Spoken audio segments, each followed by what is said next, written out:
Assalamualaikum warahmatullahi wabarakatuh. Perkenalkan, nama saya Aisyah Syaifani Sholihat dari kelas C6 Manajemen nomor NPM 10 12 12 17 Universitas Teknologi Digital. Dalam kesempatan kali ini, saya akan menjelaskan mengenai materi bahasa dan pesan komunikasi bisnis dari mata kuliah komunikasi bisnis. Sebelum kita masuk ke pembahasannya, kita akan sedikit membahas mengenai komunikasi bisnis itu sendiri. Yang definisinya itu komunikasi bisnis merupakan proses pertukaran pesan antara pihak-pihak yang terlibat dalam bisnis seperti perusahaan, karyawan, pelanggan, atau mitra bisnis. Bahasa dan pesan yang tepat sangat penting dalam komunikasi bisnis untuk memastikan informasi yang disampaikan jelas dan efektif. Jadi ketika kita sudah berada di sebuah instansi atau berada eh, berada di sebuah perusahaan, ya, baik menjadi karyawan ataupun menjadi atasan, ya, kita perlu adanya berkomunikasi dengan baik. Bahasa dan pesan yang akan disampaikan itu harus baik karena itu menyangkut pada eh, informasi yang akan diberikan kepada pihak-pihak tertentu sehingga pesan yang disampaikan itu dapat jelas dan efektif.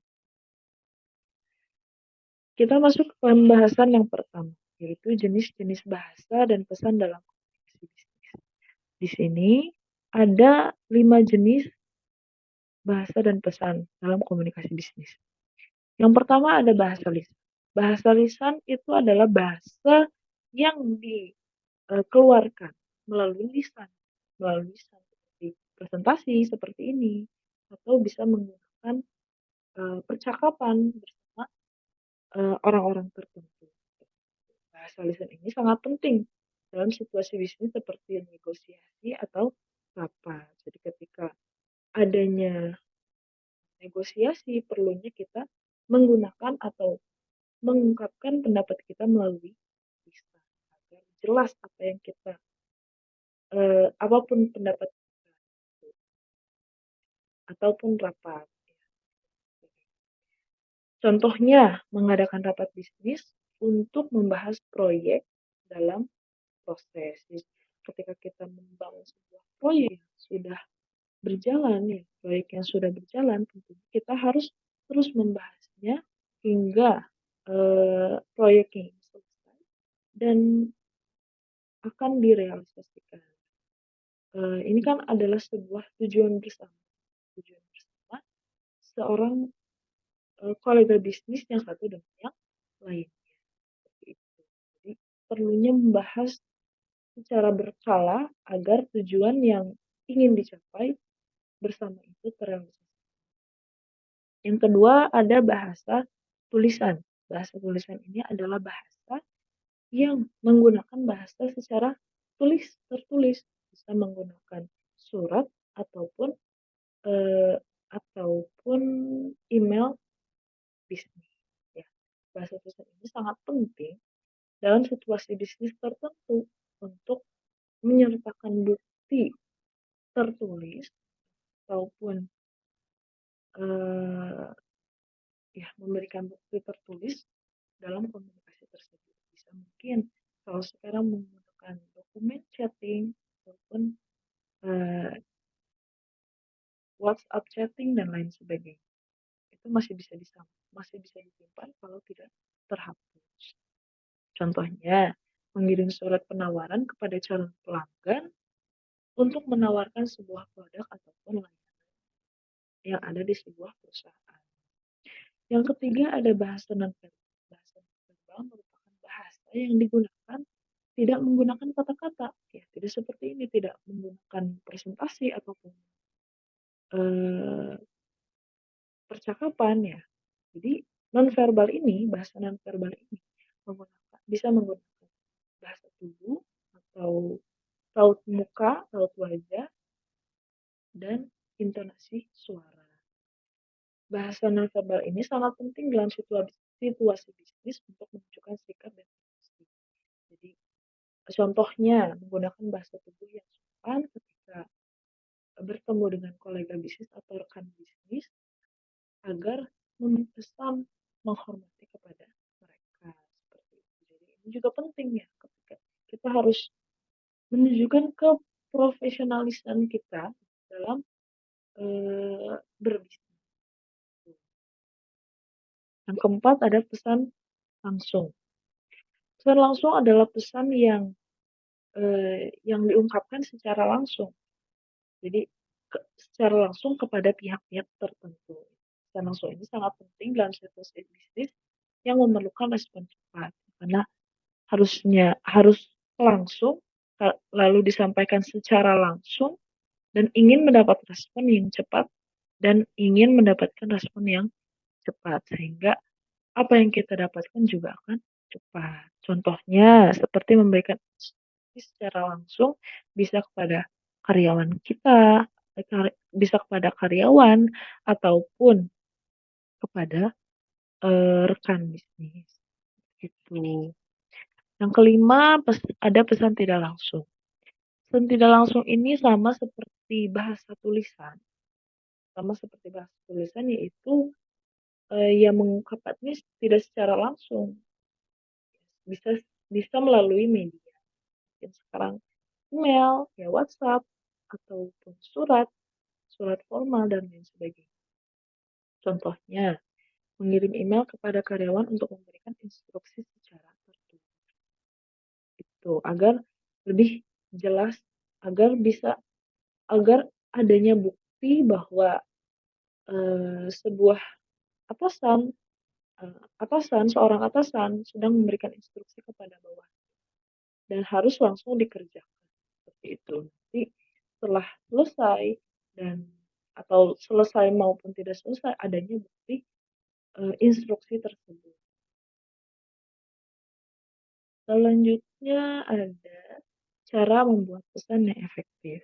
Jadi di sini ketika kita akan membuat pesan yang efektif, kita perlu memperhatikan poin-poin berikut. Yang pertama, ada klarifikasi tujuan sebelum membuat pesan. Pastikan bahwa tujuan komunikasi jelas dan terdefinisi dengan baik. Jadi harus betul-betul jelas, harus kita dulu yang mengerti, baru kita bisa menyampaikan kepada orang orang lain, agar orang lain pun bisa mengerti. Yang kedua, pilih bahasa yang tepat untuk situasi dan pihak yang terlibat dalam komunikasi bisnis.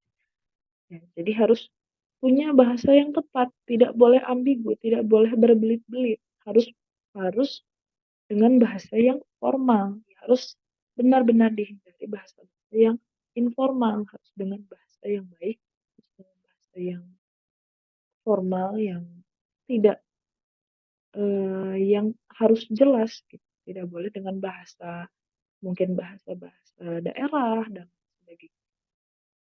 Yang ketiga, gunakan bahasa yang mudah dipahami. Pastikan pesan yang disampaikan mudah dipahami oleh pihak yang menerima pesan.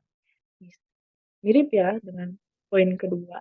Jadi kita harus menggunakan bahasa Indonesia yang baik dan benar ketika kita berbicara dengan orang Indonesia atau mungkin kolega bisnis kita orang di luar negara kita, kita bisa menggunakan bahasa internasional yang formal. Jadi itu perlunya kita memahami bahasa agar pesan yang kita ucapkan atau kita sampaikan itu dapat diterima pihak-pihak tertentu yang yang ingin kita sampaikan kepada pihak-pihak tertentu tersebut.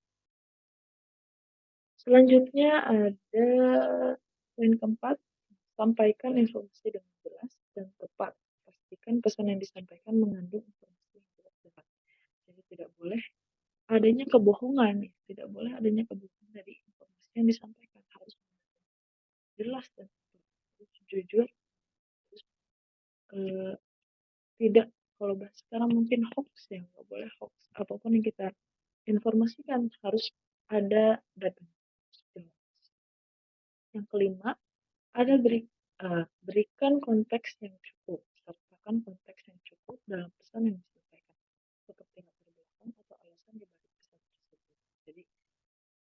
eee, adanya kita harus memberikan konteks yang cukup agar penerima pesan ini dapat memahami konteks yang kita sampaikan, latar belakangnya atau alasan di balik pesan tersebut agar orang lain itu yang menerima pesan tersebut dapat menerima baik. Yang keenam, bertindak berikan tindakan yang jelas.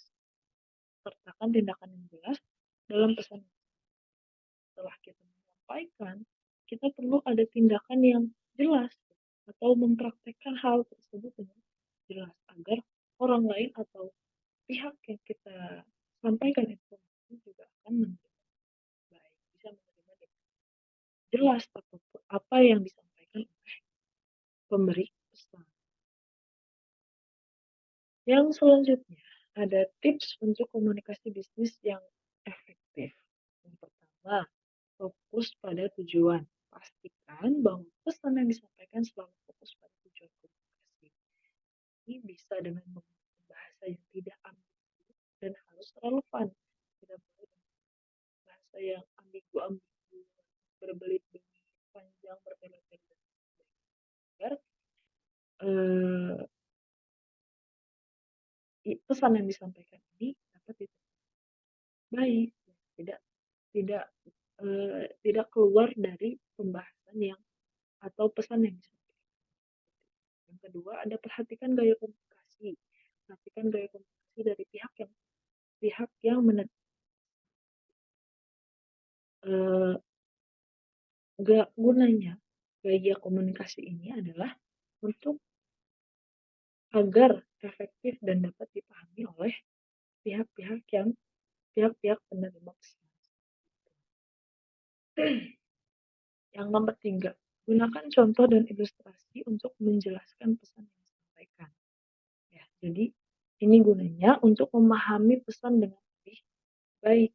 Jadi harus diilustrasikan dulu agar si penonton atau si penerima pesan ini dapat terbayang, dapat terilustrasikan di dalam pikiran mereka bahwa pesan yang disampaikan itu seperti ini, seperti yang disampaikan oleh pemberi pesan. Jadi pesan yang disampaikan ini bisa uh, tergambarkan di kepala para penerima pesan.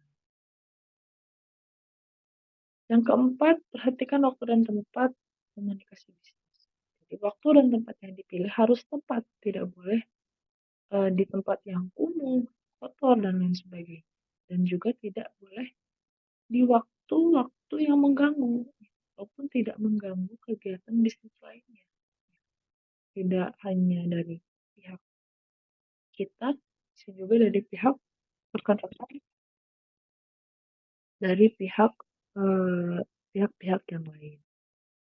Yang kelima, berikan respon yang cepat terhadap pesan yang diterima. Membantu untuk membangun hubungan dengan pihak lain atau dengan perusahaan lain atau dengan kolega bisnis yang lain ya, agar hubungannya lebih dalam. Berikan penghargaan kepada pihak yang memberikan kontribusi atau membantu.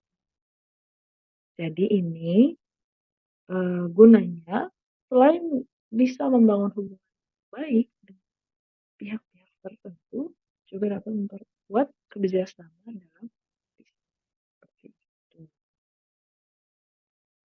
Jadi sekian dari penyampaian saya, mungkin ada kurang lebihnya silahkan komen di bawah ya. Eh,